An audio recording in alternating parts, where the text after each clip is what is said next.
Bem, então vamos lá. Bom dia, meus irmãos, tá? Para quem ainda não dei bom dia.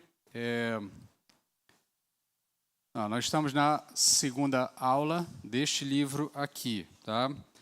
Então, se você não adquiriu, tá? Você pode adquirir ainda o livro a R$20, é o valor da unidade. Aí você vai pegar, depois você faz o Pix aí para a conta da igreja. Aí, aproveitando para dar dois avisos num só, né? Como eu informei lá no grupo de WhatsApp da igreja, a igreja está migrando a sua conta do Banco Bradesco para o Banco Sicoob. Tá? A gente está mudando de banco. E aí, o Pix já está respondendo lá no Sicoob. Então, quando você fizer lá o seu Pix, vai aparecer Sicoob ao invés de aparecer Banco Bradesco. Tá? Quem já estava acostumado com o anterior, não se assuste, tá? Não é nenhum golpe, nem nada. Você não está caindo em nenhum tipo de golpe, não, tá? Fica tranquilo que você está indo para a conta certa lá. É lá no Sicoob mesmo, tá? Mas, de qualquer forma, então, se você quiser, eu ainda tenho essas unidades, tenho outras unidades em casa, tá? Eu não trouxe todas as unidades, mas ainda tenho algumas unidades em casa. Então, quem ainda não adquiriu e quiser adquirir, pega R$20, aí tem um QR Code que está aí na frente do seu banco. Esse QR Code não vai te levar para o Pix correto, tá? Ele vai te levar para a conta lá do Bradesco, que está errado, né? Porque a gente não conseguiu alterar os adesivos. Mas o CNPJ é o mesmo, basta você informar a chave Pix CNPJ, que permanece o mesmo, ela vai te encaminhar lá para a conta da igreja. Tá? Isso é só para questão de pagar. Se você não quiser comprar o livro, de novo, aquelas orientações, você pode pegar emprestado ele, você se compromete comigo a não rasurar, não rasgar, não rabiscar ele, para você poder depois devolver, que aí fica no acervo da igreja. Se você quiser a versão digital, na Amazon já acabou a promoção, estava em promoção ele, estava por R$ 5,79, R$ 5,49, saiu já da promoção, voltou o preço normal. Tá? O preço normal já está bem mais salgadinho, está R$ 40 e poucos reais, que é o preço normal do livro, tá? Inclusive o físico. A gente comprou um lote maior com a editora numa promoção da editora, por isso está o preço de ocasião aí para você. Tá? Tá um preço bem abaixo do normal dele. Tá, mas de qualquer forma, então essas são as orientações para aquisição do livro. Tá? Se você quiser, depois aqui ao longo da aula ou no final da aula você fala comigo, pega uma unidade, que aí você pode ter a unidade em casa e estudar os próximos capítulos. Voltando aqui em relação ao tema propriamente dito. Tá? O que nós estamos estudando? Nós estamos estudando batismo, né, sob a perspectiva de que o batismo é a porta de entrada da membresia da igreja. No fim das contas, o que nós estamos discutindo, estamos estudando é sobre membresia de igreja. Tá? Nós estamos debatendo e estudando sobre o que significa ser membro de uma igreja. O que significa você fazer parte de um corpo local e ser membro de uma igreja. Tá? Na semana passada, nós introduzimos o debate, a razão pela qual o autor propõe o debate do livro, né, propõe o tema. Nós fizemos uma introdução inicial e agora nós ainda estamos numa fase introdutória. Né? O nome dessa parte do livro, que é a parte 1 do livro, é Assumindo Nossas Posições. Então, o autor vai estabelecer alguns argumentos, vai estabelecer algumas afirmações, vai definir o tema geral, tá? Que é o tema geral, e o tema é: o batismo é a porta de entrada da igreja. Para ser membro de uma igreja, a pessoa tem que ser batizada. Tá? Essa é uma afirmação que o livro vai defender do início ao fim. Ele vai dizer que é impossível você ser membro do corpo, tá? Se você não tiver sido batizado. E aí, o batismo de uma perspectiva credo-batista, que é a perspectiva batista, da nossa tradição, da tradição batista. Tá? E o que é o credo-batismo? O credo-batismo é o batismo daqueles que confessam a fé antes do batismo. Então, para que alguém seja batizado, é necessário que essa pessoa confesse a fé corretamente. Se com tua boca confessares e com teu coração creres, então serás salvo. Né? É assim que o texto bíblico fala. O evento lá do eunuco com o Filipe é exatamente isso. O eunuco entende o texto, confessa Jesus Cristo, e aí ele vê a água, pede então para ser batizado. E a resposta de Filipe é: se tu crê, então é lícito que você seja batizado. Então, essa é a premissa básica, tá, de que para ser membro de uma igreja, você precisa ser batizado. E a premissa, o debate, inicia porque você tem, dentro dos protestantes, dentro da igreja evangélica, e da igreja cristã de uma maneira geral, você tem duas tradições sobre batismo. Você tem o pedobatismo e o credobatismo. Tá? O que é o pedobatismo? O pedobatismo é o batismo de crianças. Tá? E a ideia é que, e aí dentro do pedobatismo, você tem duas percepções sobre pedobatismo. Você tem a percepção católica e a percepção protestante, porque entre protestantes há pedobatistas. Né? Por exemplo, presbiterianos, metodistas, deixa eu ver quem mais, congregacionalistas, todos são pedobatistas. Tá? Eles batizam crianças. A ideia, o fundamento do batismo para presbiterianos, congregacionalistas, metodistas e anglicanos, de uma maneira geral, que estão dentro do grupo dos protestantes, é diferente do fundamento católico. Tá? O fundamento católico seria um meio de salvação. Né? Então, para os católicos, a salvação está envolvida com os sacramentos, com a obediência dos sacramentos e o recebimento dos sacramentos. Então, batismo, a ceia, né? Ou melhor, a participação no corpo ali, né? Na missa, a confissão, a extrema-unção, o casamento. Então, todos eles são elementos para a tradição católica que garantem salvação. Tá? Então, um indivíduo, na percepção católica, ele nunca está com a sua salvação totalmente garantida, a não ser que ele esteja dentro de todos os ritos da Igreja Católica. Né? Por isso, a afirmação católica é muito forte, naquela ideia de não há salvação fora da Igreja. Tá? E aí são as percepções católicas. A percepção protestante, do grupo de protestantes que envolve pedobatismo, tá? É a percepção de que o batismo é um substituto da circuncisão, e com o substituto da circuncisão, a criança precisa ser batizada para ser incluída na aliança que a família fez com Deus, a família, no caso, o núcleo familiar.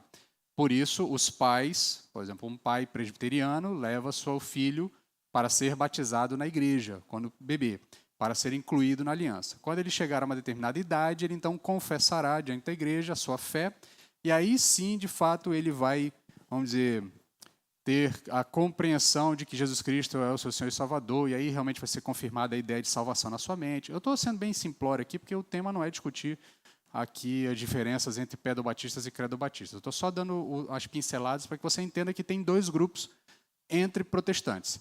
Tá? E o grupo do credobatismo, ele é encabeçado de uma maneira mais exponencial pelos batistas, pela tradição da qual essa igreja faz parte. Existem outros credobatistas, tá? Os batistas não são os únicos credobatistas, nem são os primeiros credobatistas, tá? Haviam outros antes, os anabatistas já eram credobatistas, outras tradições anteriores ao surgimento da denominação ou da tradição batista já pregavam pelo credobatismo, mas é fato que os batistas, historicamente, são aqueles que vão acabar encabeçando esse debate todo, vão levá-los a um extremo, né, de debate, a ponto de haver o rompimento do início de uma nova tradição, a tradição dos batistas, né, daqueles que batizam adultos, batizam os que creem, e até mesmo aqueles que batizam de novo, tá? Porque muitos batistas, como não reconhecem o pedobatismo como um batismo, entendem que todo aquele que foi batizado quando bebê, quando criança, ao se chegar a uma igreja credo-batista, precisa de fato ser batizado. Então, nesse sentido, acaba que muitas pessoas dentro da tradição batista foram batizadas mais de uma vez. Né? Eu até comentei semana passada que a minha sogra foi batizada 3 vezes, né? Na igreja católica, na igreja presbiteriana e depois na igreja batista. Né? Então, se batismo salva, dela está resolvido já. Né? Até porque foi batizada num batismo tríplice, né? Então, Pai, Filho e Espírito Santo, né? Tá tudo fechado já aí. Né? Mas, de qualquer forma, a ideia aqui, o debate que o autor propõe é que, em algum momento da história, e aí é o ponto da aula de hoje, em algum momento da história, esse distintivo batista deixou de ser um distintivo que, de fato, era importante para nós. E aí passamos a reconhecer a possibilidade de membresias mistas. Uma membresia que é formada de pessoas que foram batizadas quando adultas e pessoas que vieram de outras tradições evangélicas, protestantes, mas que passaram por um outro tipo de batismo. Então, por exemplo, e é o tema que a gente vai debater hoje, a questão que vai ser debatida hoje, tem a ver com essa ideia, a ideia de que um presbiteriano cresceu numa igreja presbiteriana, se desenvolveu naquela igreja presbiteriana, mas por alguma razão parou de congregar naquela igreja e foi congregar numa igreja batista. E aí, ao chegar naquela igreja batista, ele é recebido como membro da igreja.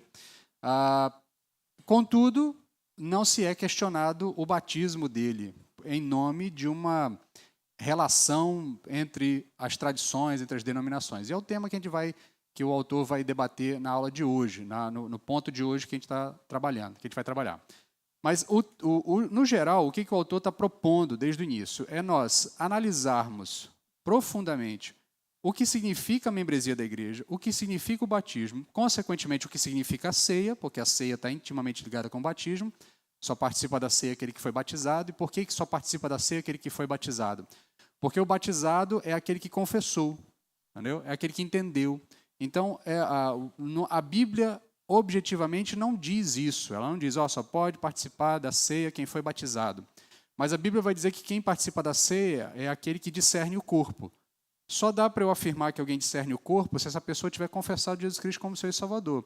E se ela confessou Jesus Cristo como Senhor e Salvador, o passo natural é o batismo. Tá? É inviável a ideia de alguém que confessa Jesus e não se submete ao batismo. Esse é um outro ponto que o livro até trata com menos relevância, mas que, de uma maneira mais popular, está no meio dos evangélicos de uma maneira geral, a ideia de que o batismo é só um cerimonial burocrático, ou só uma coisa... E aí a pessoa, às vezes, pensa, não quero ser batizado, ou vou postergar o batismo por outras razões, sei lá, de repente esperar um evento especial para ser batizado, ou até mesmo, sei lá, vou atrás de um... porque aí o batismo demanda membresia, e membresia é compromisso, e aí eu não quero esse tipo de coisa, então eu vou só congregando, né? E aí, né, nessa perspectiva, algo que a gente já falou aqui em outras vezes, em outros momentos, especialmente quando nós falamos na carta aos Hebreus, quando a gente fez uma série de pregações na carta aos Hebreus, eu lembro de ter tocado nesse assunto e ter frisado bastante ele. E outro dia eu estava vendo um stories aí de um pastor que eu acompanho, lá do Ceará, né? Não é o pastor que está vindo para cá, não.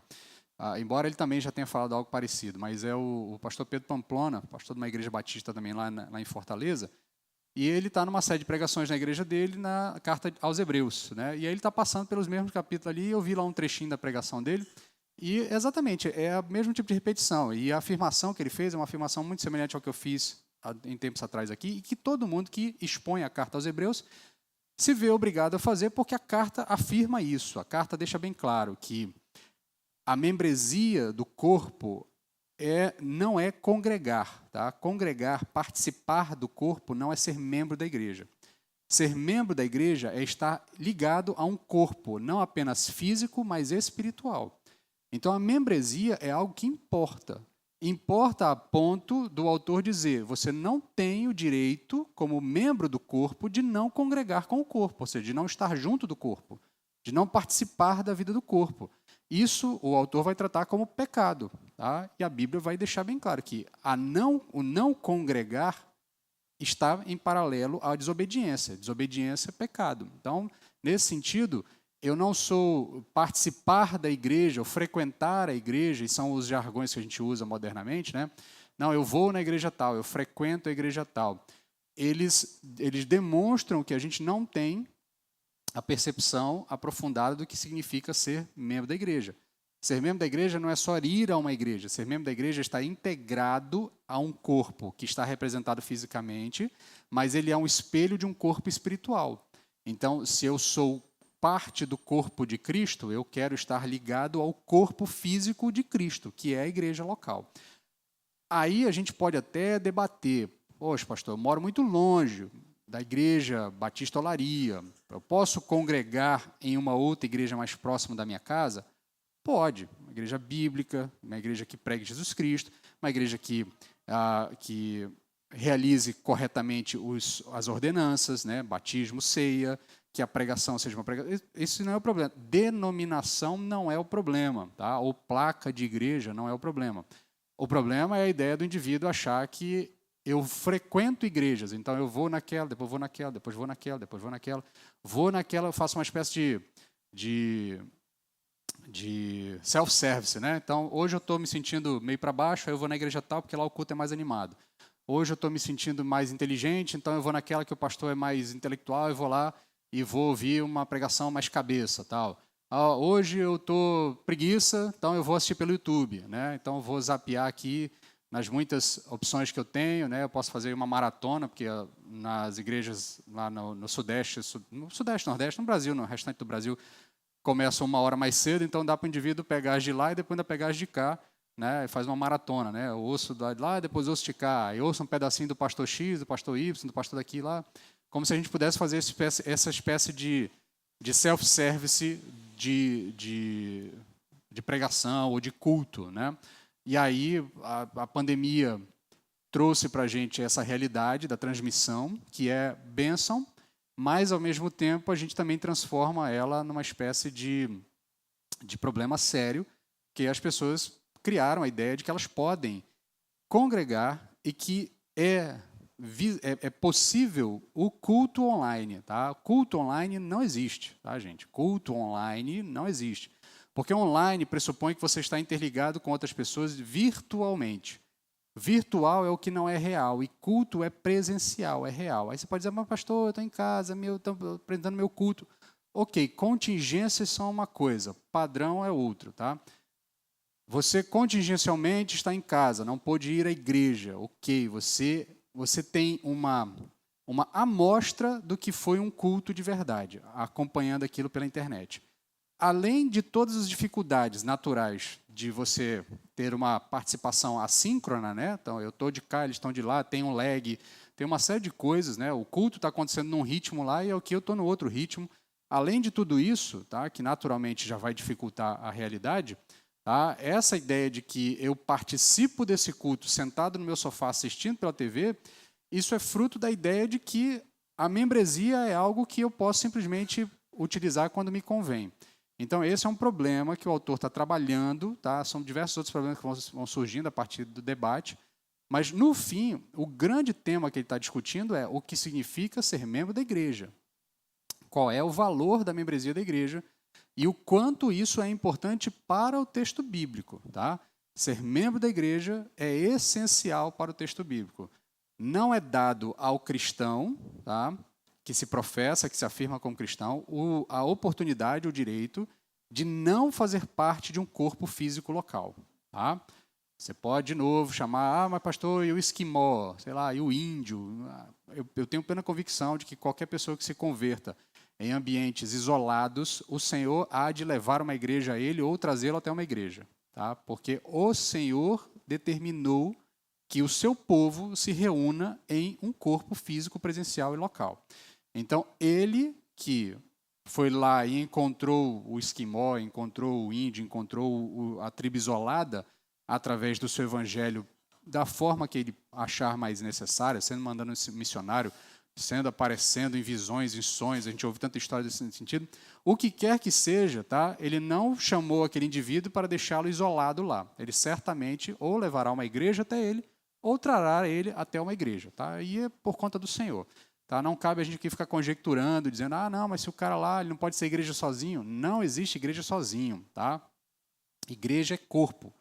Corpo é gente junto de gente. Tá? E é assim que Deus quis e é assim que a gente vai ter que viver até a volta de Cristo. E quando Cristo voltar, a gente vai ser uma grande nação, uma grande igreja para toda a eternidade. Tá? Então, assim, você aqui a gente está aprendendo a viver em comunidade, porque certamente na eternidade viveremos todos em comunidade. Mas o ponto aqui é que o autor vai criar esse debate, ou vai apresentar esse debate a partir da perspectiva dele, e especialmente no capítulo de hoje você vai ver que ele faz muita referência à realidade americana, tá? Mas é uma realidade que se replica em algum sentido na nossa realidade brasileira também. Tá? Embora, na minha perspectiva, um pouquinho menos na dele, ele vai fazer aqui referências a eventos históricos que não refletem a nossa realidade. Tá? Ele está falando a partir da realidade de uma igreja que faz parte da convenção, da qual a nossa aqui foi desenvolvida, né? É fruto do trabalho. Convenção Batista do Sul, dos Estados Unidos, é ela que manda os missionários aqui para o Brasil e que funda a Convenção Batista Brasileira, que é a da qual a nossa igreja está ligada. Mas lembrando que os batistas não estão resumidos apenas aos batistas brasileiros. Tem os batistas regulares, tem batista missionário, tem batista bíblico, tem os batistas independentes, tem uma série de outras tradições batistas que vem todo mundo do mesmo berço, tá? E estamos espalhados aqui no Brasil nesse sentido. Tá?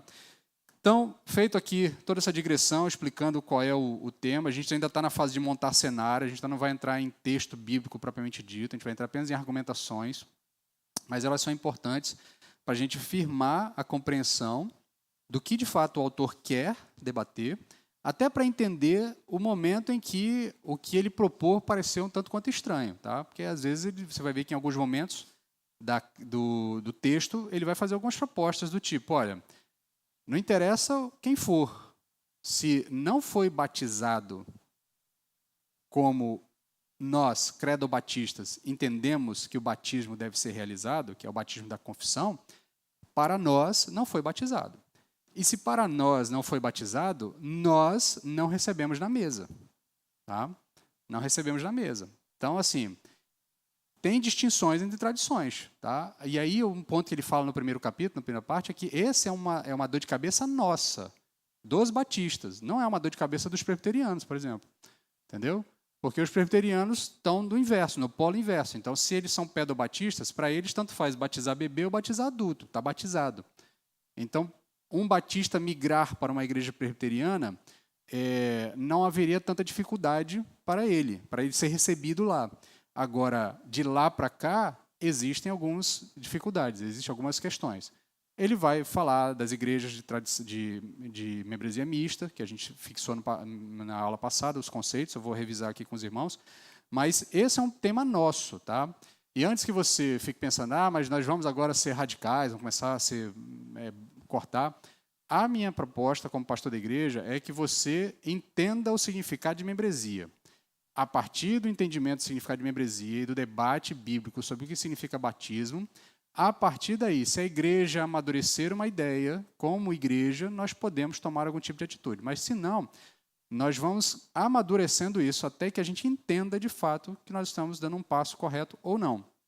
A partir, obviamente, do texto bíblico. Eu entendo que o principal daqui é nós entendermos o quão importante é para o texto bíblico esses elementos: membresia, batismo e ceia.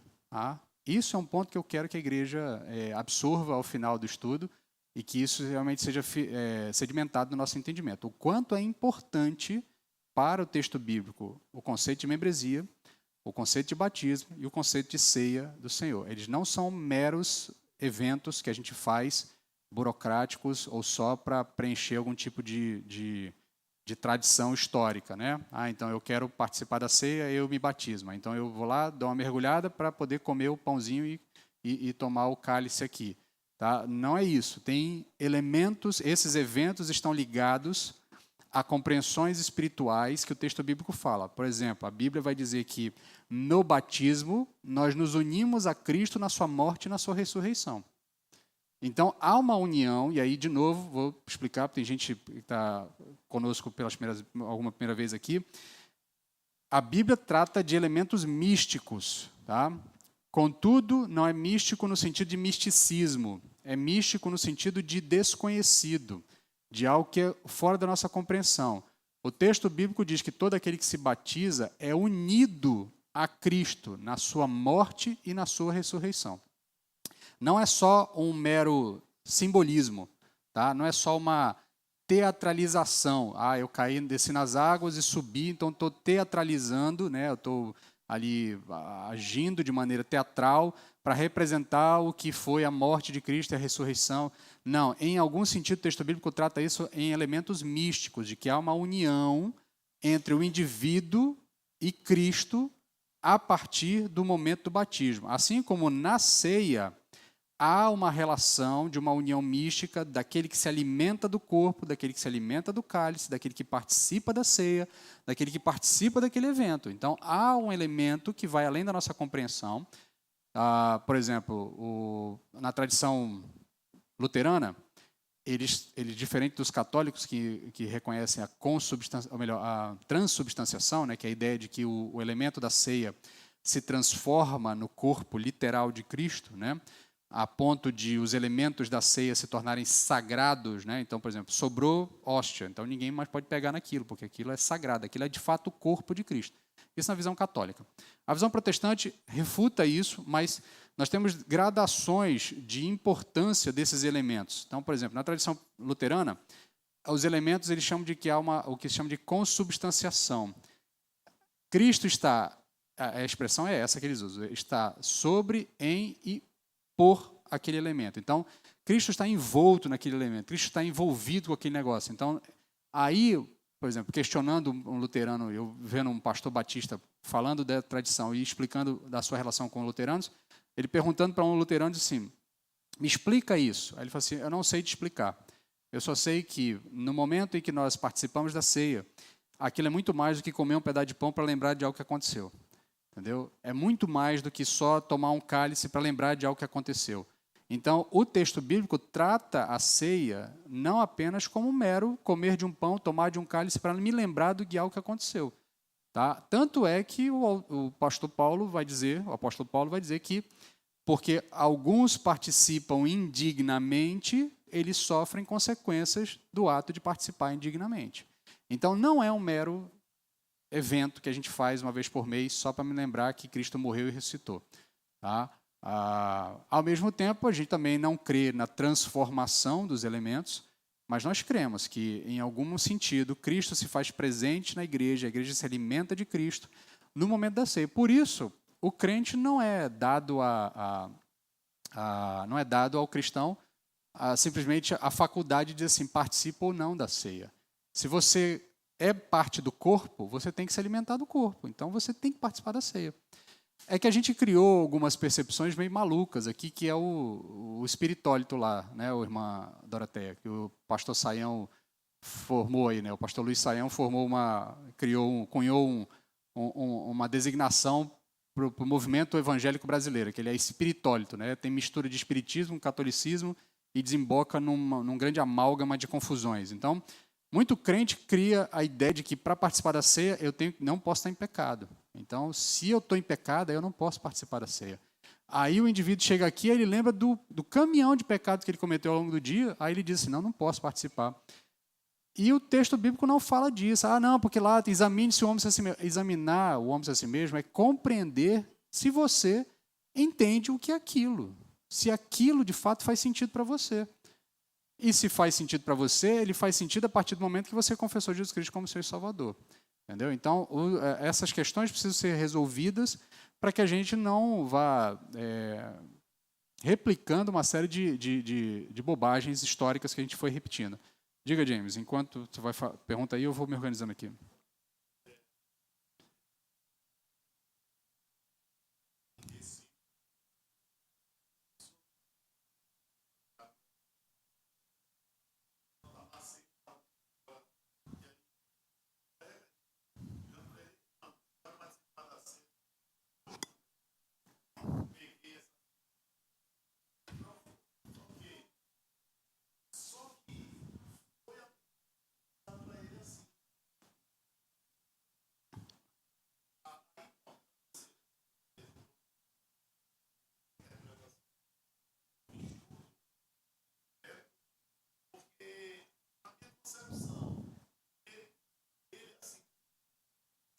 Sim.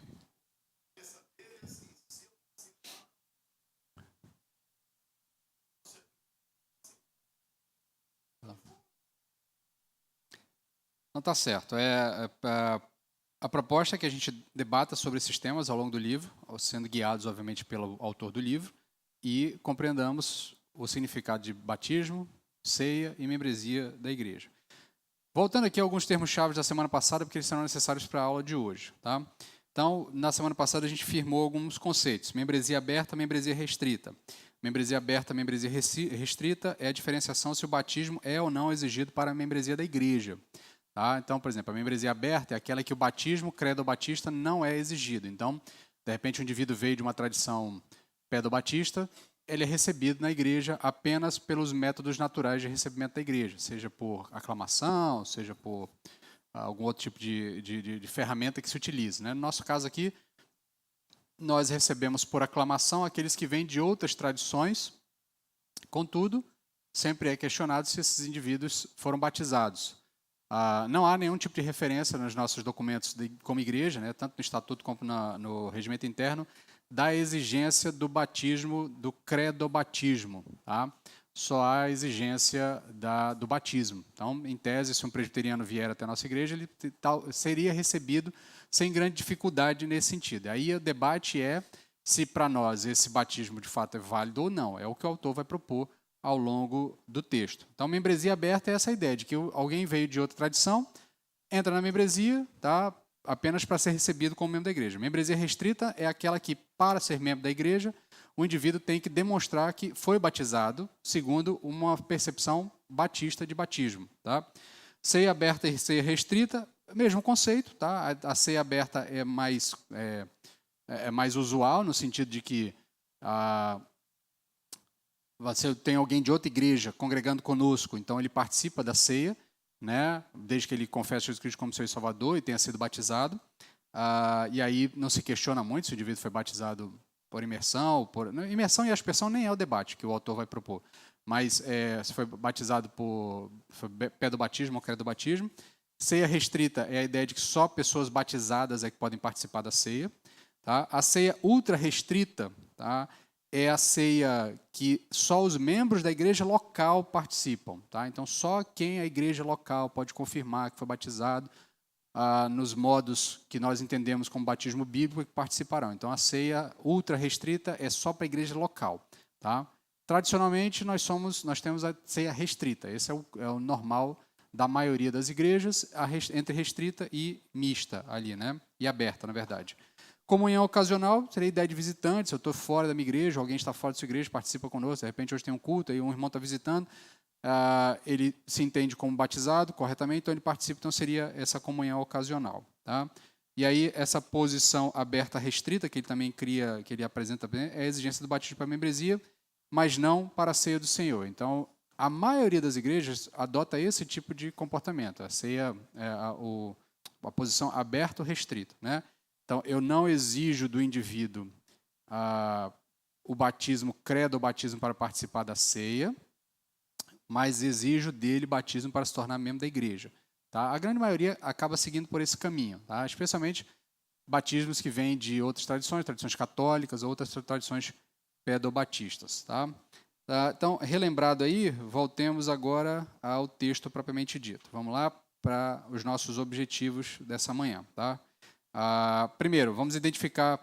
O tema é Desconstruindo Intuições, Membresia da Igreja e a Cultura. O tema que o autor vai propor hoje é debater como a cultura externa à igreja influenciou a sua percepção sobre membresia.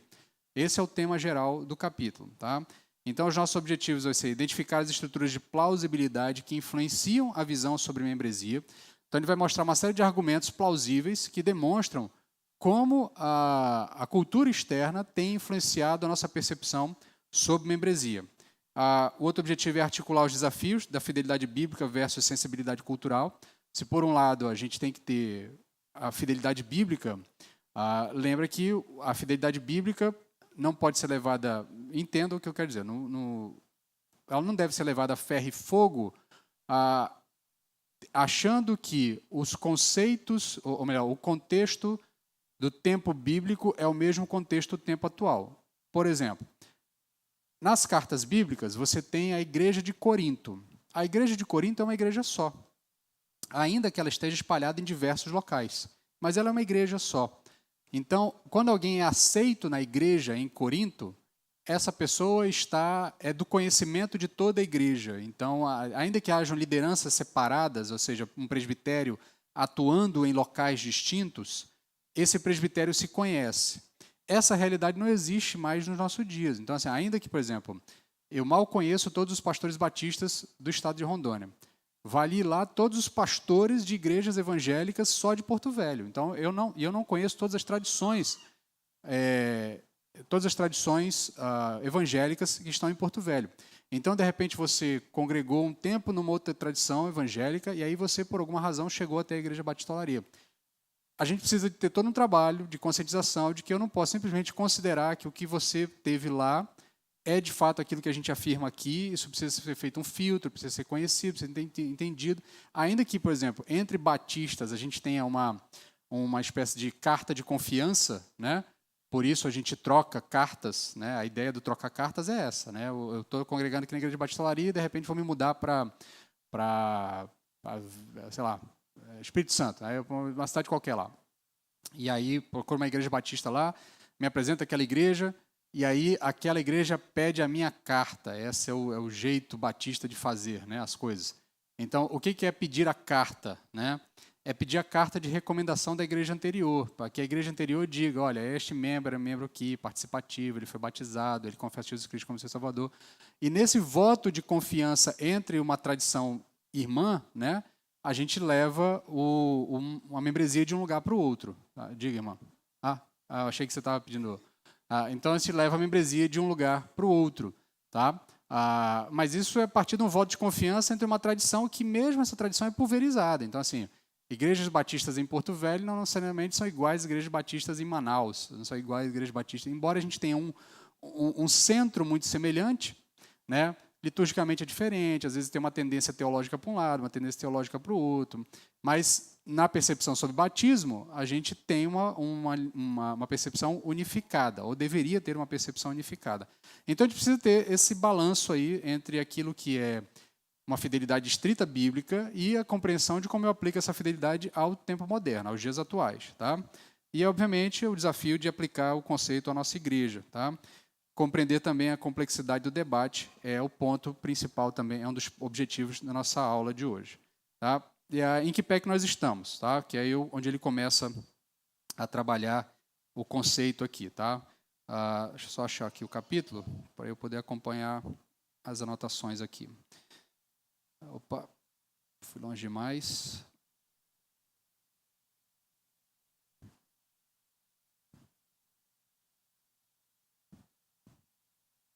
Tá, é esse capítulo 2 aqui, preparando o terreno, tá? Em que pé que nós estamos, tá? O debate sobre o batismo como pré-requisito está ligado às tensões culturais e eclesiológicas. Por que a exigência de batismo se tornou um negócio que virou motivo de debate? Tá? Porque, em um certo sentido, a cultura começou a trazer para dentro da igreja algumas percepções de que cercear é errado. Tá? Impor limites é errado. Impedir que as pessoas cheguem a determinadas coisas é errado. Tá? E isso vai gerando problemas, porque, eclesiologicamente falando, o corpo é um corpo fechado. Tá? E aqui eu não entendo aí no sentido de... mas é um corpo fechado no sentido de que não é que a gente tenha uma ferida aberta onde fica entrando e saindo todas as coisas. Entendeu? O corpo é um corpo determinado, entendeu? Então, não dá para eu dizer que simplesmente que a igreja é um local onde todo mundo entra. Tá? Ainda que a igreja física é um local onde todo mundo é bem-vindo, tá? A membresia da igreja não é para todo mundo. A membresia da igreja é para os salvos. A membresia da igreja é para os regenerados. A membresia da igreja é para quem confessa Jesus Cristo como Senhor e Salvador e obedece à ordenança do batismo.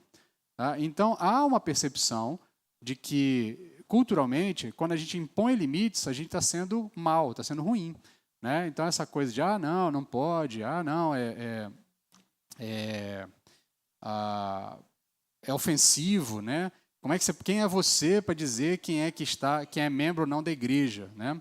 E esse é um ponto que eu já falei aqui na nossa tradição mesmo, aqui na nossa igreja local, e eu já percebi que a maioria das pessoas não tinham concepção sobre isso, até porque na minha história também de formação teológica e de formação de fé mesmo, na igreja como um todo, esse é um assunto que a gente não debate, pelo menos as arraias batistas que eu conheço, o que a gente chama de doutrina das chaves. Tá? O texto bíblico diz que quem define quem é parte do corpo é a igreja. Tá? Quando Cristo diz a Pedro que sobre aquela confissão dele, ele formaria a sua igreja, e que aquilo que eles ligassem na terra seria ligado no céu, e aquilo que fosse desligado no céu seria desligado, aquilo que fosse desligado na terra seria desligado no céu, teologicamente falando, a tradição cristã protestante toda entende que esta é uma incumbência que Cristo deu à igreja, de dizer quem é crente e quem não é. Quem é membro do corpo de Cristo e quem não é. E, em um certo desdobramento, quem de fato aparenta salvação ou não. Ainda que a gente não possa dizer quem é salvo ou não, a gente diz quem é membro ou não do corpo. A partir do testemunho dessas pessoas, a partir da vivência delas, a partir da realidade delas. Então, por exemplo, quando o texto bíblico diz que o impenitente, aquele que peca e não se arrepende, deve ser tirado do corpo, o que o texto bíblico está dizendo é que a igreja tem autoridade para dizer, olha, este indivíduo, por conta da sua reticência em pecado, ele não é parte do corpo de Cristo. Ele tem que ser excluído do corpo. Tá? E esse é um tema que a gente vai trabalhar também na manhã de hoje, a gente vai levar essa dificuldade da ideia da exclusão. A gente tem dificuldade com a disciplina. Tanto que a disciplina foi diluída. Se você fala de disciplina na igreja, o pessoal diz assim, a disciplina é pegar um gancho do... Salomão, eu acho que tem um rapaz querendo entrar ali. A disciplina é alguém pegar um gancho do ministério, entendeu? Você vai pegar um gancho, assim, o indivíduo tropeçou lá, aí não, ele vai passar por disciplina, aí está em disciplina. Aí o que é disciplina? Não, você vai ficar 6 meses no banco, só orando, só participando do culto. Isso não é bíblico, tá, gente? Isso não é bíblico. Tá? Isso é invenção da tradição cultural moderna para não aceitar, ou melhor, pela dificuldade com a afirmação do texto bíblico. Disciplina bíblica é exclusão. Tá? Disciplina bíblica é tirar o indivíduo do corpo. Isso é disciplina bíblica. Tá? É dizer, você não é parte do corpo. Tá? E a igreja tem autoridade para fazer isso. Aí, por conta das nossas dificuldades, certamente você está pensando assim, pastor, mas quem é que tem moral para dizer para outra pessoa que ele não pode fazer parte do corpo? Tá? Esse é uma discussão posterior, tá? Não é a discussão primal, mas a discussão primordial é entender que a Bíblia diz para nós que esta é uma tarefa da igreja. A chave dos céus está na mão da igreja. Tá? Não está na mão de Pedro, como a Igreja Católica diz, ou do Papa, tá? Mas está na mão da igreja do Senhor, a igreja local. Então, se nós somos igreja do Senhor, igreja local, nós fazemos parte desse corpo que tem a chave dos céus na mão. Nós dizemos quem faz parte do corpo e quem não faz parte do corpo. E a partir do que nós fazemos isso? De uma confissão genuína de fé. O indivíduo confessa genuinamente a fé, ele vai às águas batismais, ele é parte do corpo, nós afirmamos, esse indivíduo é parte do corpo. Ele peca, ele não se arrepende, ele não demonstra que tem arrependimento, ele não demonstra que o arrependimento é genuíno, nós consideramos então que aquilo que ele fez anteriormente foi falso e nós o excluímos do corpo. Tá? Então, é isso que a Bíblia fala sobre disciplina. Não é, não, você está em disciplina, eu vou te tirar da classe que você dá aula porque você está em disciplina. Isso não existe. Isso é discipulado. Tá? Tropeçou, está difícil, né? Ok, vamos lá, vamos conversar, é discipulado. Mas disciplina bíblica é exclusão. Tá? Diga, James.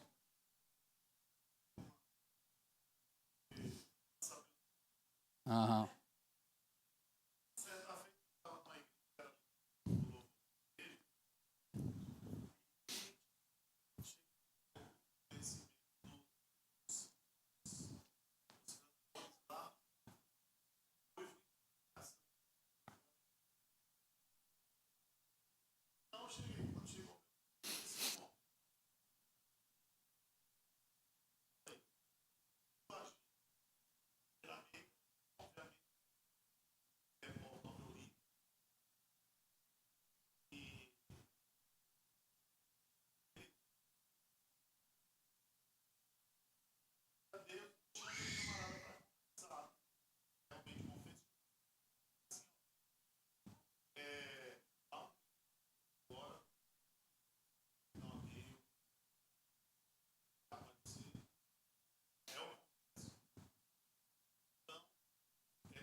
Uhum.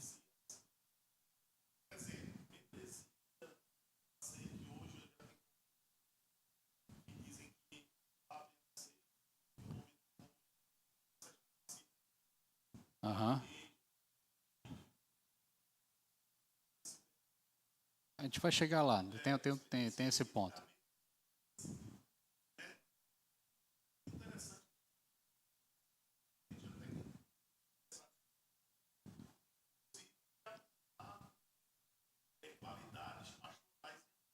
Uhum. Sim. Aham.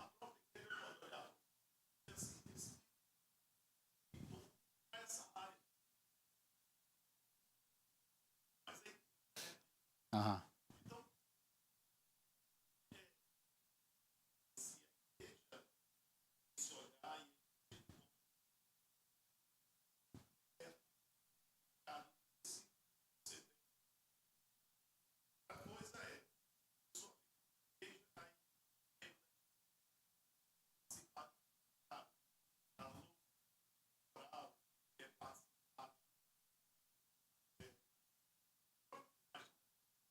Uhum.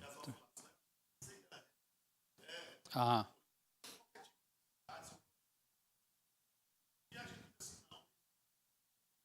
Uhum.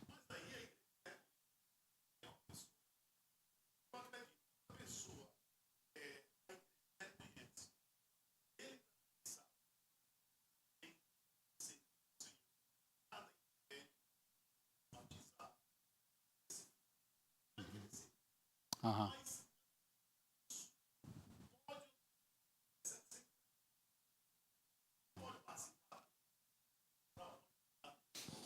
Eu, eu entendo que eu entendo que a igreja é soberana para tomar suas decisões em alguns sentidos. Nesse sentido, a igreja pode definir previamente, de repente, sei lá, o conselho pastoral, o presbitério da igreja se reuniu juntamente com a igreja, levou a igreja e definiu. Assim, não, vamos definir uma régua, entendeu? Para fazer tem que ser isso. Papai estabeleceu a regra, está estabelecido. Se a igreja não tem regra e ela trata caso a caso, eu acho que caso a caso você pode analisar. Uma coisa é alguém que está congregando na igreja, cheguei ontem, aí, pô, sei lá, acho que canto, aí chego lá, olha, eu canto em casa, tal, aí eu queria participar. Ok, mas você chegou ontem, tal, já quer sentar na janela? Não funciona assim, né? Então, primeiro a gente congrega, a gente convive, a gente se entende, a gente conhece, a gente vai vendo o testemunho dessa pessoa e à medida desse testemunho você vai dizendo, ok, aí você vai se integrando. Ah, mas eu não sou membro da igreja. Ok, você quer se tornar membro da igreja? Ah, quero me tornar membro da igreja. Então você tem um processo, vai conversar com o pastor, marca uma conversa, uma entrevista. Ah, não fui batizado, então começa o preparativo para o batismo. Então, esse processo, caso a caso, que é como nós hoje tratamos assim, a gente vai lidando caso a caso, entendeu? Dá mais trabalho lidar caso a caso? Dá, porque cada caso é um caso. Então, você tem que analisar ele todo, ver prós, ver contra, tal de coisa. Seria mais fácil você ter uma espécie de regra pré-estabelecida? Pré-estabeleceu para todo mundo. Quer fazer, por exemplo, para ser professor de criança, professor de adolescente, professor de adulto, tem que ter tantos anos, tem que ter tanta idade, tem que ter isso, tem que ter aquilo outro, tem que ter tanto tempo de membresia. Né? Ok, você pode definir isso. Eu não vejo problema nem num, nem no outro. Tá? Um dá mais trabalho, tá? Que seria o de olhar caso a caso.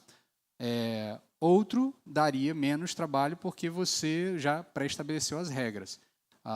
Eu acho que a igreja é soberana para isso. Esta igreja até hoje não optou por fazer isso, mas talvez algum dia, em algum momento, a gente possa chegar à conclusão. Vamos fazer sei lá, um regimento interno. A gente já tem um regimento interno, mas vamos colocar no regimento interno esse tipo de regramento para facilitar a vida e tal. Porque aí depois você só corre do regimento interno. Não, o regimento da igreja foi debatido e a gente entendeu que para participar dessas coisas a pessoa tem que ter esses pré-requisitos.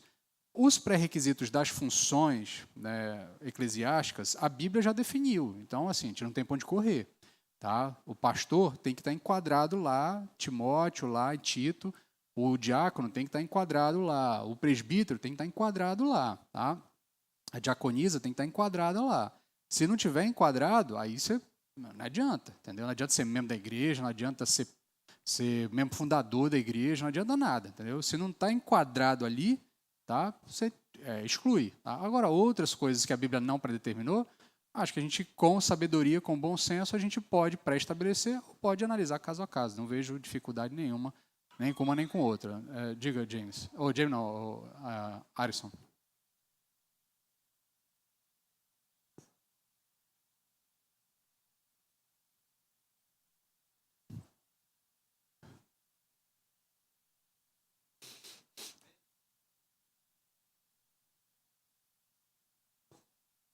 Uhum.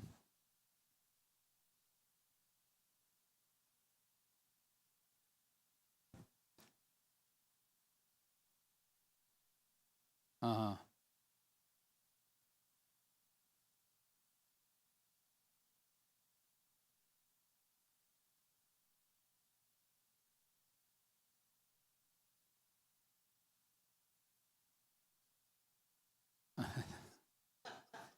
Não,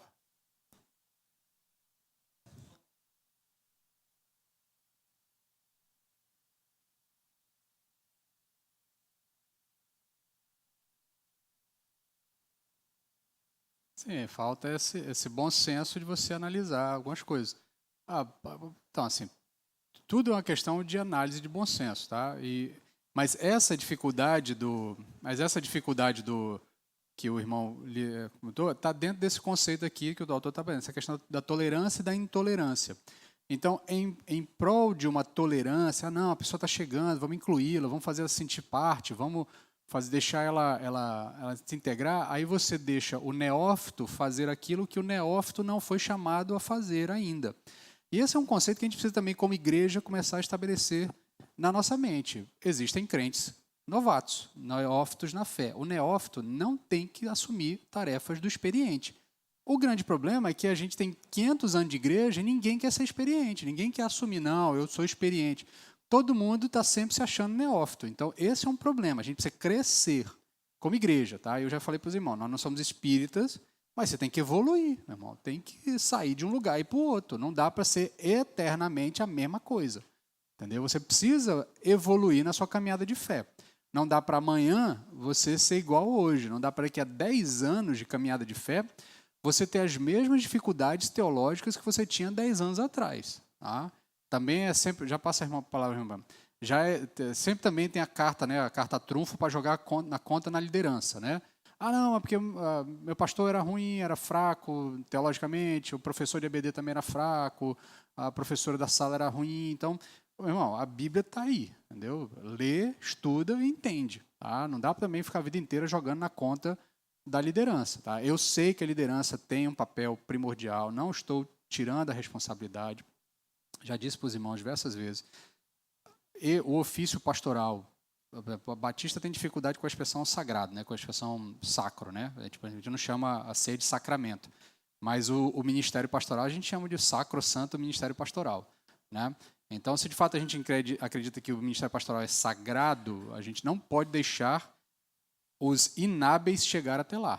Tá? O inabilitado não pode chegar até lá. O inabilitado tem que ser barrado antes. Afinal de contas, é um evento, é uma atividade de orientação da igreja. Então, eu entendo isso, a responsabilidade. E aí, também o pastor tem que ter a responsabilidade de liderar, de ensinar, de alimentar a igreja.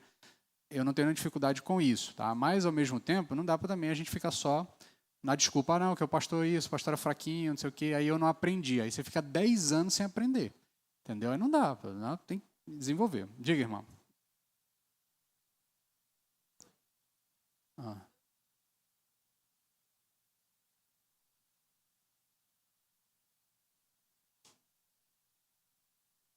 aham. Eu vi alguma coisa, eu vi. Aham.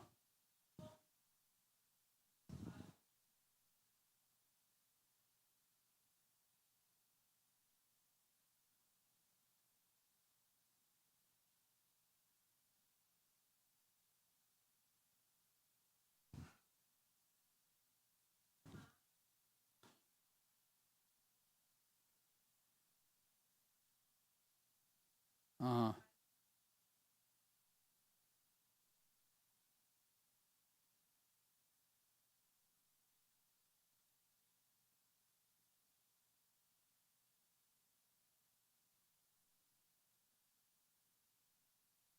Aham.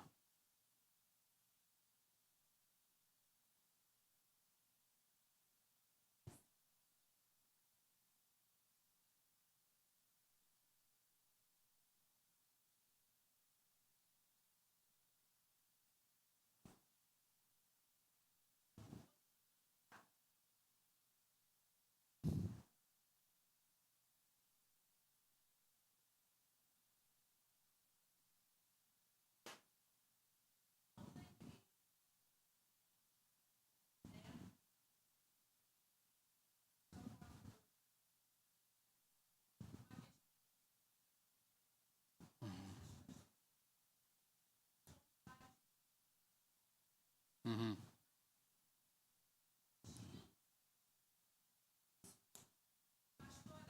Uhum. Uhum. É, assim, eu não estou acompanhando a situação por completo. A única coisa que eu posso dizer é o seguinte: a igreja é soberana, né? Ela é uma igreja soberana. Ela tomou uma decisão e quem toma a decisão deve estar consciente da decisão que toma e arcar com as consequências de tomar a decisão que tomou, né? Não estou dizendo que vai haver algum tipo de consequência da parte de Deus em relação àquela igreja, tá? Então, assim, como eu não estou acompanhando a situação, como eu não estou envolvido lá na igreja local, é, tá, eu acho assim que nessa história toda, quanto menos opiniões a gente tomar sobre a situação, menos partido a gente tomar, mais sábio é do nosso feitio, porque todo mundo conhece o pastor Paulo Júnior pela internet, tá? São poucas as pessoas que conhecem ele pessoalmente, tá? Assim como ninguém conhece a igreja dele pessoalmente da convivência diária. Então eu acho que deixa as coisas acomodarem, deixa os homens que estão lá à frente, os homens e mulheres que estão à frente, discutirem entre eles e resolverem. Entendeu? Assim, eu acho que é muito difícil essa coisa de a gente ficar dando pitaco sobre o evento que está acontecendo muito distante da gente. Tá? Ah, então, são situações que eu, particularmente, não conheço os eventos por completo, então me abstenho de tomar alguma opinião. Tá? Hipoteticamente, né, por exemplo, né, no caso aqui, você está falando sobre pecados, essas coisas. De fato, existem pecados que têm consequências maiores, tá? Mas todo pecado é passível de arrependimento. O único pecado que não é passível de arrependimento seria blasfêmia contra o Espírito Santo, e a gente já discutiu isso em outros momentos, mas todo pecado é passível de arrependimento. E eu entendo que o indivíduo arrependido, ele deve ser mantido no corpo. É óbvio que, por precaução, você não deixa o indivíduo fazendo sempre as mesmas coisas. Entendeu? Acho que tem pecados que impedem pessoas de exercitarem determinadas tarefas na igreja. Entendo. Acho que tem coisas que a pessoa não se torna mais habilitada para aquilo. Ela passa a ser alguém que deveria estar em outro tipo de ambiente. Há alguns tipos de... Por exemplo, não dá para você pedir para alguém que, sei lá, tem um histórico de adultério, depois ser líder de ministério de casais. Entendeu? Então, uma coisa é uma coisa. Me arrependi. Tá, ok, se arrependeu. Tá ótimo, tá tudo igual, tá resolvido, mas o telhado de vidro tá lá, entendeu, né? Sempre alguém vai lembrar daquela história, a autoridade vai ser diminuída, então, né? A gente tem que pedir para que Deus nos dê líderes que sejam, de fato, exemplos para toda a igreja. Então, tá no papel da igreja também orar para que Deus nos dê líderes que sirvam sempre de exemplo, né? E líderes que entendam que eles devem ser exemplos, né? Constantemente. Mas voltando aqui para o nosso tema. Então, essa questão da cultura da tolerância e intolerância gera essa dificuldade, né? Então, ele vai dizer que a cultura moderna valoriza a tolerância, tornando a exclusão algo inerentemente errado. Então, a ideia de evitar que alguém participe do corpo é estranha para a gente. A gente tem dificuldade com isso. Não, eu não posso impedir tal. Então, o autor diz o seguinte: olha, quando a tolerância se torna absoluta, passa a ser pecado excluir alguém de qualquer coisa por qualquer motivo. Então, essa ideia cultural de que a gente vive num mundo onde tudo tem que ser recebido, todos os conceitos têm que ser recebidos, todas as pessoas têm que ser recebidas, ninguém pode ser impedido de entrar em lugar nenhum. Então, você tem uma série de dificuldades, e aí a igreja vai internalizando esse tipo de percepção. E, sim, a igreja não pode internalizar esse tipo de percepção. No corpo de Cristo, a igreja local, da qual nós somos espécie de guardiões, tá? Como membros da igreja local, não pode entrar pessoas que, de fato, não tenham sido regeneradas, que não tenham confessado Jesus Cristo como seu Salvador. Tá? A pessoa está aprendendo, está caminhando, ok, a gente está discipulando, evangelizando, mas aí para tornar parte do corpo só aqueles que foram de fato regenerados. E o ato simbólico externo de demonstração para todos que eu fui regenerado é o batismo. Tá? Então, fica tranquila essa percepção. Vamos continuar aqui. A outra estrutura que ele apresenta é esse pêndulo histórico, esse balanço exclusão e inclusão. E aí ele vai falar um pouco da história dos batistas americanos, que também reflete um pouquinho da nossa aqui. Tá? Então, por exemplo, ele vai dizer que a oscilação histórica entre disciplina rigorosa e o receio de divisões denominacionais vai fazendo esse pêndulo. Então, por exemplo, em tempos passados, é um exemplo que ele dá no livro, em tempos passados era pecado, por exemplo, eu acho que alguém aqui da membresia pode afirmar, você já deve ter experimentado ou experienciado ver pessoas que foram disciplinadas da igreja, excluídas do hall de membro porque foram no cinema, ou porque foram jogar futebol no domingo de manhã, ou porque escutaram um determinado tipo de música, tá? Ou porque usavam uma roupa assim, assim, assado. Tá? Se por um lado a gente foi muito extremista em um ponto, tá? Aí o pêndulo também se soltou de lá e a gente foi para o extremo oposto, do tipo, o indivíduo faz o que quer, né?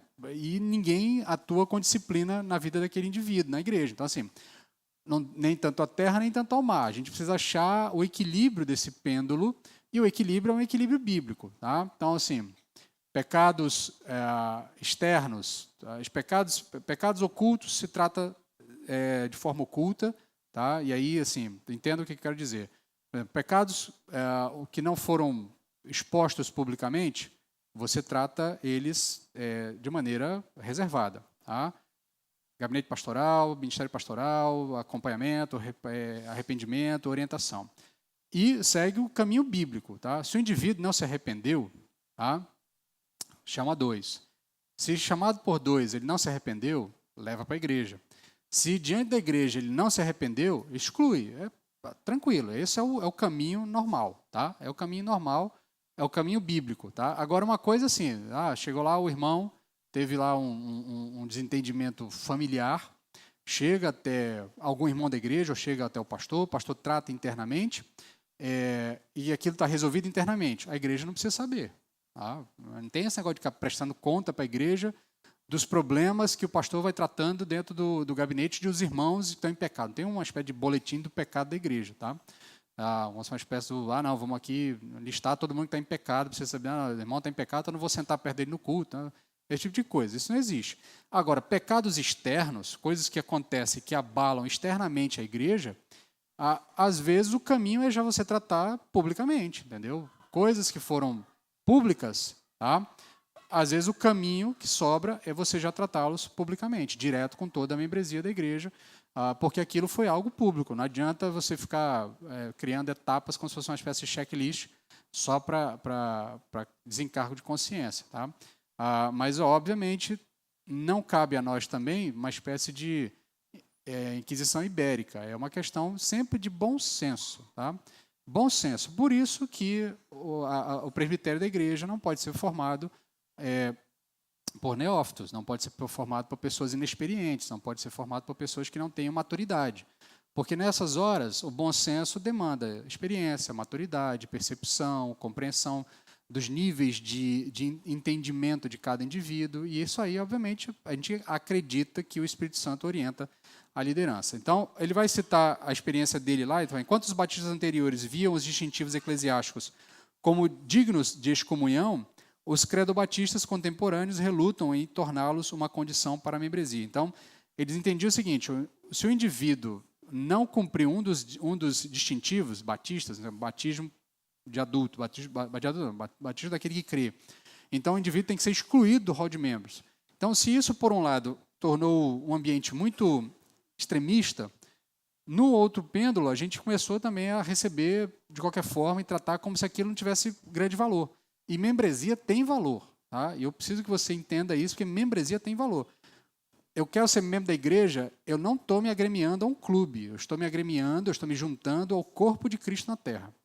Tá? Então, assim, não é só, vou participar daquela igreja porque é legal, entendeu? Você participa da igreja e se integra a ela porque ela é o corpo de Cristo presente diante de você. Tá? E isso tem que ter valor, a gente não pode tratar isso como se fosse algo frívolo. Tá?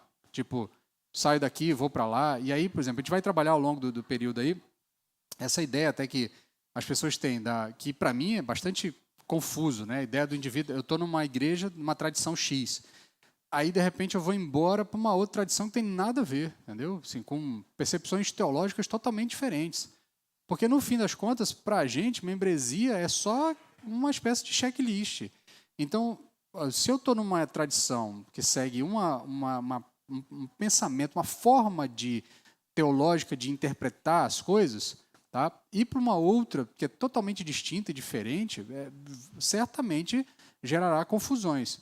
E se eu faço isso com uma facilidade tremenda, é porque, no fim das contas, essas questões não têm valor nenhum para mim, entendeu?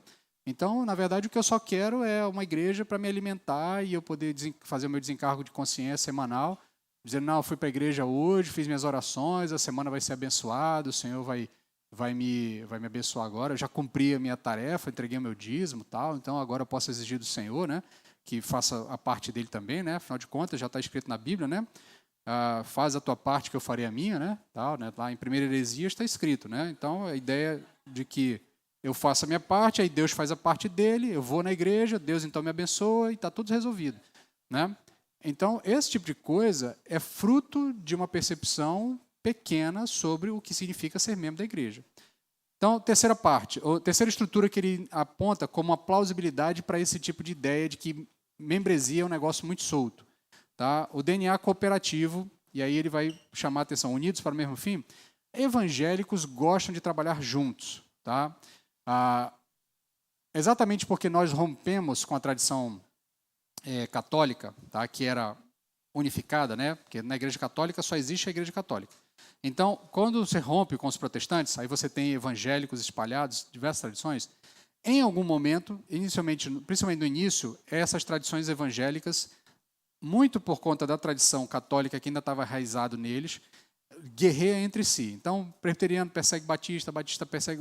Onde aquela tradição manda, eles tentam impor outros. Então, metodista e tal. Mas chegou um ponto da história em que isso foi pacificado. E chegou a um ponto da gente entender, bem, a gente precisa unir forças. Então, é melhor que a gente trabalhe em conjunto do que a gente ande separado. E nesse processo, você tem todo um momento de um crescimento da percepção de cooperativismo. Um marco bem conhecido de nós batistas é Billy Graham e suas cruzadas. Billy Graham costumava convidar todo mundo para participar das suas cruzadas, entendeu? Tipo, metodista, presbiteriano, anglicano, tradições independentes, todo mundo era convidado para subir no púlpito para pregar em prol da ideia de você evangelizar uma maior quantidade possível de pessoas, de ser um processo de massa mesmo. Isso, por um lado, tem um valor muito bom, porque as cruzadas de Billy Graham chegaram a diversos lugares, milhões de pessoas foram alcançadas por todo o ministério que Billy Graham. O impacto dele na cultura americana perdura até hoje. Tá? Ele foi conselheiro de diversos presidentes, os filhos deles foram conselheiros de presidentes, outros grandes pastores foram conselheiros de presidente também ao longo da história. Os Estados Unidos têm uma tradição evangélica mais forte do que a nossa, né? Os pais fundadores americanos, a boa parte deles são protestantes, né? Então isso já está no DNA do país. Mas, de uma maneira geral, você tem esse problema. Mas, ao mesmo tempo, você também tem uma salada de linguagem, entendeu? Então, assim, tem um batista pregando, e depois entra um metodista pregando, e aí depois um anglicano, e a confusão é natural. Tá? Até o ponto de, entre eles mesmo, ter algum tipo de desentendimento. Mark Lloyd Jones, que é um anglicano muito famoso, autor bastante conhecido, ele se recusa a participar de uma conferência do Billy Graham exatamente por causa disso. Ele diz, não dá para subir no mesmo púlpito que todo mundo, entendeu? Não dá. A linguajar é diferente, as visões teológicas são diferentes, eu vou pregar uma coisa, o cara vai pregar outra, e aí não vai dar certo. Então, por um lado, você tem essa questão, mas isso está enraizado no nosso DNA protestante. A gente quer trabalhar junto, porque a gente tem a ideia de que quanto mais a gente se junta, mais forte a gente fica, mais coisas a gente consegue fazer. Então, nesse tipo de compreensão, essa cooperação interdenominacional vai priorizar terreno, vai priorizar pontos comuns e vai ignorar aquilo que nos distingue. O problema que o autor chama a atenção é que o que nos distingue é o nosso distintivo. O que faz o batista não ser um presbiteriano é que o batista crê que o batismo é daquele que crê, entendeu? Porque senão a gente era igualzinho presbiteriano, teologicamente falando. Tá? Mas existe um distintivo muito diferente entre nós. A nossa percepção de aliança é diferente da percepção de aliança deles. Entendeu? E não estou dizendo que presbiteriano não é salvo, tá? Não estou dizendo que presbiteriano não é crente. O que eu estou dizendo é que são percepções teológicas diferentes.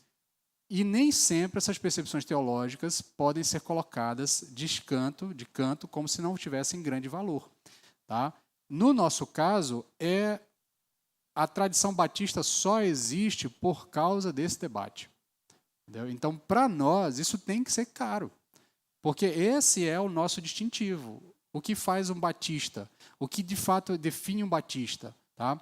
Não é o hino do cantor cristão que a gente canta, porque outras tradições também usam o cantor cristão. Não é, até porque o cantor cristão nasceu um dia desse, tá? Historicamente falando. Ele é centenário, mas nasceu um dia desse. E a tradição é muito maior do que isso. A gente tem o Inário para o Culto Cristão, que aí já é da tradição batista brasileira, né? Mas, de qualquer forma, assim, não é a liturgia do culto, não é o fato da gente ter uma igreja congregacional, governo congregacional. O governo congregacional não é um distintivo batista, porque o governo congregacional já existia antes. O distintivo batista, tá, é a percepção sobre batismo e membresia. Tá? O batista define membresia de igreja a partir do batismo daquele que crê. Então, esse é o nosso distintivo. Naquela palestra que eu dei para os irmãos sobre a relação entre batistas e a tradição reformada, o ponto é, inclusive o que eu defendo na palestra, é exatamente isso. Por que eu posso dizer que os batistas são reformadores? Porque depois que a reforma estagnou, os batistas deram um passo a mais. Disseram, não, a gente não discutiu tudo. A gente discutiu soteriologia, a gente discutiu o governo da igreja, a gente discutiu relação igreja e Estado, mas a gente não discutiu membresia. A gente não discutiu quem é que pode fazer parte do corpo de Cristo. E aí os batistas dão um passo além, dizem, olha, só pode fazer parte do corpo de Cristo aquele que confessa Jesus Cristo como seu Salvador e é batizado. E o batismo do que crê. Então, se você foi batizado quando era criança, você não é parte do corpo de Cristo. Então, essa é uma discussão dos batistas. Então, nesse sentido, esse é o nosso distintivo. E aí o que o autor vai dizer é o seguinte, um evangelicalismo que prioriza as doutrinas centrais, opera extensivamente através de organizações para-eclesiásticas, tem pouca paciência para os distintivos da igreja que causam divisão. Então, existem distintivos que dividem os grupos. Né? Então, vinha todo mundo lá católico, veio os protestantes. Aí, na Inglaterra, especificamente, todo mundo saiu, virou anglicano. Dos anglicanos, sai o grupo dos congregacionalistas e dos presbiterianos. Dos congregacionalistas, saem os batistas. Então, assim, há momentos de ruptura. E as rupturas estão baseadas nessas percepções teológicas sobre os distintivos. Tá? Enquanto anglicanos romperam com a Igreja Católica em relação ao senhorio, então o rei Henrique VIII olhou para o Papa e disse, olha, se você não quer deixar eu casar, então eu fundo a minha igreja, eu sou o senhor da igreja e eu me deixo casar. Entendeu? E a igreja anglicana nasce assim. Ainda que Deus tenha sido misericordioso e a partir da loucura do homem tenha forjado uma tradição que abençoou a igreja historicamente falando, tá? Ainda assim é assim que ela nasce. Tá? A igreja anglicana nasce porque Henrique VIII queria casar de novo. Tá? Isso aí historicamente não é uma bobagem. Mas a partir dessa ideia, aí o rei diz, então, eu sou o novo Papa, né? Eu sou o rei da igreja. Logo, o rei, como alguém que é o chefe civil, também se tornou o chefe eclesiástico. E aí um grupo começou a dizer assim, não, o governo da igreja não pode ser do chefe civil. O rei não governa a igreja. Quem governa a igreja são os pastores da igreja. E aí você rompe, tem o movimento presbiteriano, que aí funda lá os presbiterianos. E daí a discussão entre eles. O governo da igreja é do colégio presbiteral. Então, os presbiterianos, o presbitério que governa a igreja. Aí vem o outro e diz, não, a Bíblia diz que quem governa, quem tem a palavra final, é a congregação. Aí a gente forma os congregacionalistas. Entendeu? Entre os congregacionalistas, o debate entre tradição de governo da igreja estava resolvido. Mas no meio daqueles lá, surgiu um povo e disse, mas ok, a gente resolveu isso aí, mas não resolveu o problema do batismo, continua batizando criança. A gente está igual anglicano, está igual presbiteriano, tá igual católico. E aí vem um grupo e diz, não, tem que batizar quem confessa. E aí surgem os batistas. Então, resumidamente, há distintivos que separam uma tradição da outra. E esses distintivos têm que ter um valor, gente. A gente não pode simplesmente dizer assim, não, é qualquer coisa. Tem que ter um valor. Se eu sou batista, eu tenho que valorizar o batismo. Tá? Se para você o batismo não tem tanto valor assim, então você tem que rever se você de fato se identifica com a tradição batista ou não. Se de repente você está identificado com a tradição equivocada. Então, esse é um ponto que eu quero que a gente traga à mente no meio dessa discussão toda. Tá?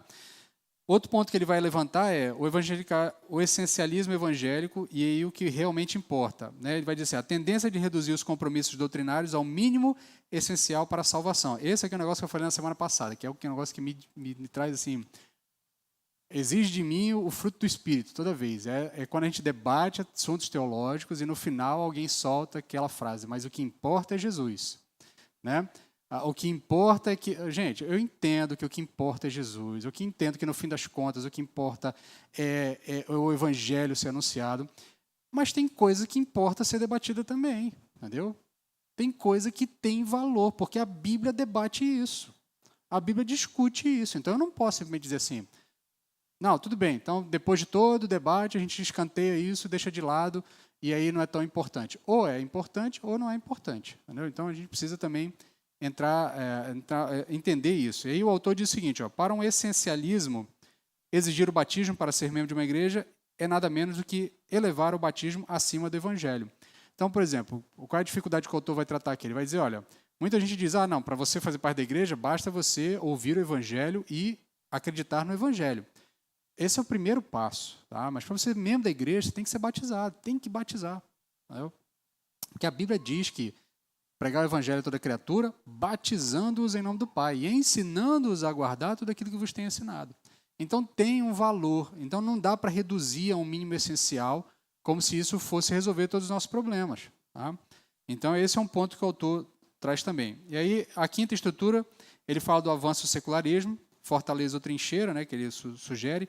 O avanço do secularismo aumenta a pressão para a união entre os cristãos. Então, há uma ideia secular crescente de que a gente não pode ter divisões. A gente falou disso lá no início, mas isso é muito forte. Isso é um pensamento secular, de que não pode haver divisões no nosso meio, a gente não pode ter distintivos que nos separem, porque isso é antibíblico. E daí você tem toda a discussão das questões de gênero, das questões da aceitação, por exemplo. A Bíblia claramente fala sobre uma ética sexual. Né? Claramente ela fala sobre uma ética sexual, uma ética do casamento, uma ética das relações entre homem e mulher. Está muito bem estabelecido, está muito claro lá o que é aprovado por Deus e o que não é aprovado por Deus.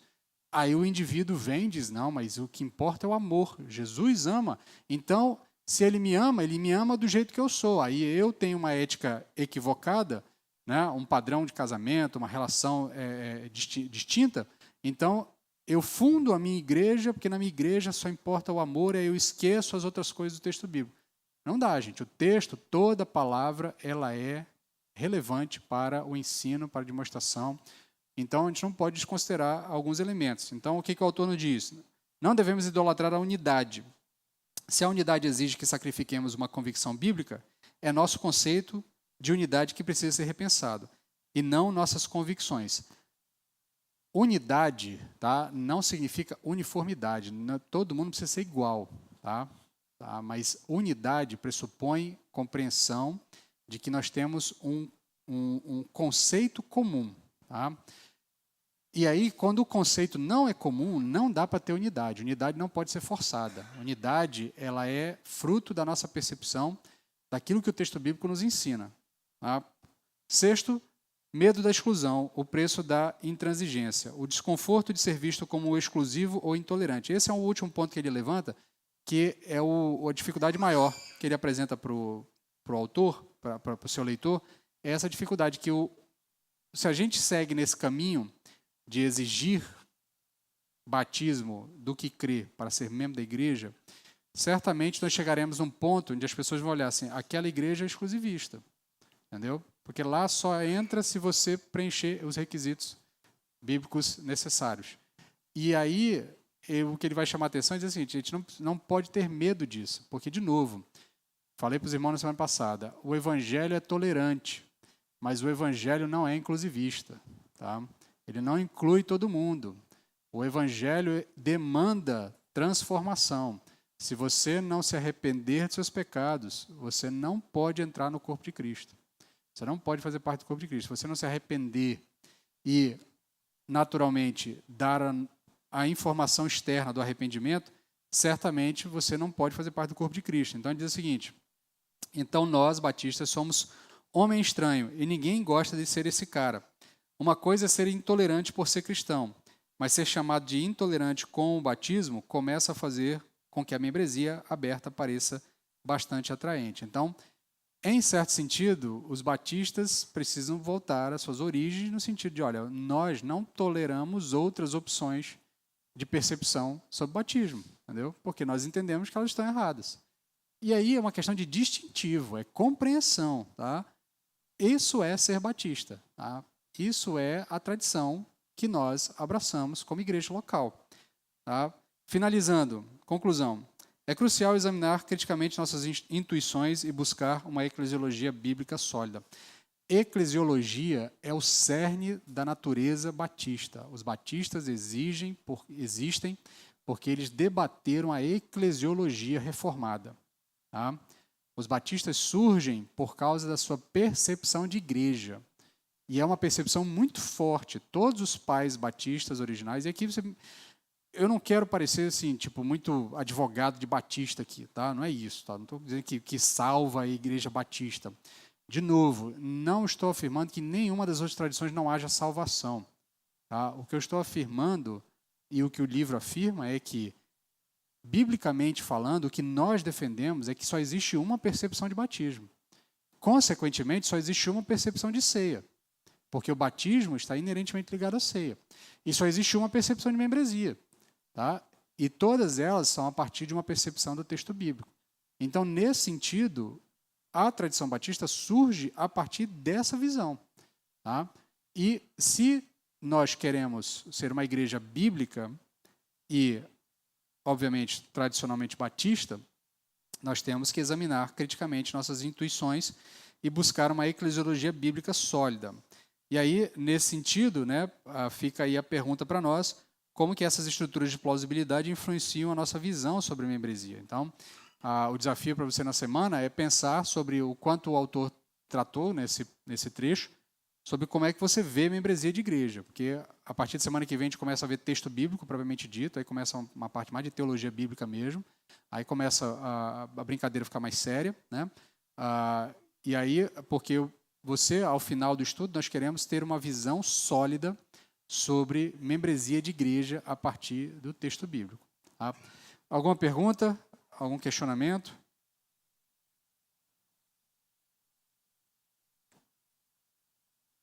Bem, se não há nenhuma pergunta, de novo, só finalizando, quero que você entenda a proposta. Tá?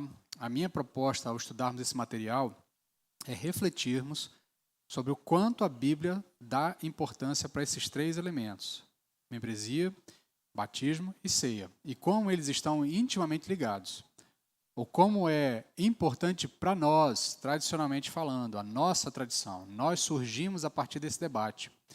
Então, se nós surgimos a partir desse debate, nós temos que levar esse debate a sério, como igreja, como tradição, e compreender isso, a fim de, inclusive, refutar, discutir, corrigir. Ninguém está afirmando que o autor é dono da verdade, o autor do livro não é dono da verdade, mas o que nós queremos é entender biblicamente o que significa ser membro de igreja, o que significa o batismo e o que significa a ceia do Senhor. Tá? Eu entendo que isso formará uma igreja mais sólida, mais robusta, compreendendo o que de fato significa isso, e assim certamente o Senhor há de nos abençoar mais. Tá? Não havendo nenhuma pergunta, fica então para a semana que vem o capítulo 3. Então você pode ler aí ao longo da semana. Tá? Nós vamos iniciar a parte 2, construindo um argumento. Então nós vamos ver o capítulo 3, quando a fé se torna pública, uma teologia do batismo, ou uma boa parte dela, é a proposta do autor. Então tem bastante material aí. Se bobear, a gente não vai nem vencer ele em uma aula só, vai precisar de mais de uma aula para fechar esse capítulo. Leitura tranquila do livro, tá? Recomendo você, faz um esforço, meu irmão, pega o livro, lê com calma. Lê depois também as notas de rodapé, tá? Tem boa coisa na nota de rodapé, tem coisas apontadas ali, estudos e outros materiais, livros sendo indicados para ampliar o seu conhecimento sobre o assunto. Tem alguma coisa que é citada que é de material americano, né, que ainda não foi traduzido para o português. Se você, de repente, aí domina o idioma, dá para achar em Kindle boa parte dos livros citados aqui em inglês. Então, tem aí a oportunidade de aprofundar mais o seu conhecimento, mas faça aí a sua organização, valorize a aquisição do material que você está fazendo, tá? Leia esse capítulo em casa, tem bastante tempo, é uma leitura que você faz uma sentada, aí você tem a semana inteira para ler e reler, né? Para chegar aqui na semana que vem já bastante compreendido o assunto. Certo? Vamos orar então? Diga. Uhum. Sim.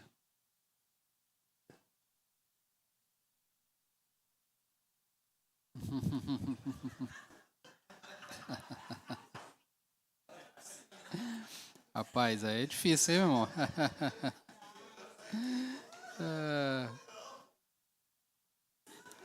Tá certo.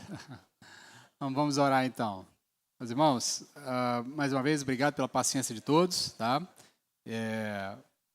Tentei fazer a coisa mais dinâmica possível. Eu sei que o tema traz aí alguns questionamentos, mas com a graça do Senhor a gente vai vencendo e vai aprendendo. Vamos orar então. Senhor, novamente nós pedimos a Tua graça, a Tua misericórdia, Pai, porque o assunto, embora faça parte da nossa história, da nossa tradição, nem sempre é um assunto que vem à tona, que nós estamos debatendo sobre ele. Há certamente uma carência de compreensão, por conta de uma série de fatores, alguns que foram trabalhados ao longo dessa manhã, mas há inúmeros outros que o autor não conseguiu listá-lo aqui, por uma série de fatores, porque não estavam dentro do seu contexto de percepção do mundo, porque talvez não haviam acontecido ainda, mas nós sabemos que há outras percepções que também nos influenciam a ter uma ideia um pouco vazia sobre o que de fato significa ser membro de uma igreja. Mas nós queremos ser uma igreja bíblica, nós queremos ser uma igreja calcada no real ensino bíblico, nós queremos amar profundamente a palavra que o Senhor deixou para nós. Nós não queremos só fazer afirmações da boca para fora, frases de efeito, mas de fato nós queremos amar a tua revelação. E nesse processo nós queremos conhecer essa revelação, entender tudo que ela tem a nos ensinar e aplicar e realizar aquilo que ela tem a nos ensinar. Então ajuda-nos, dá-nos iluminação, dá-nos sabedoria, dá-nos entendimento, dá-nos paciência para compreender os temas e também dá-nos o discernimento correto para absorvermos esses conhecimentos e aplicarmos na vida de nossa igreja.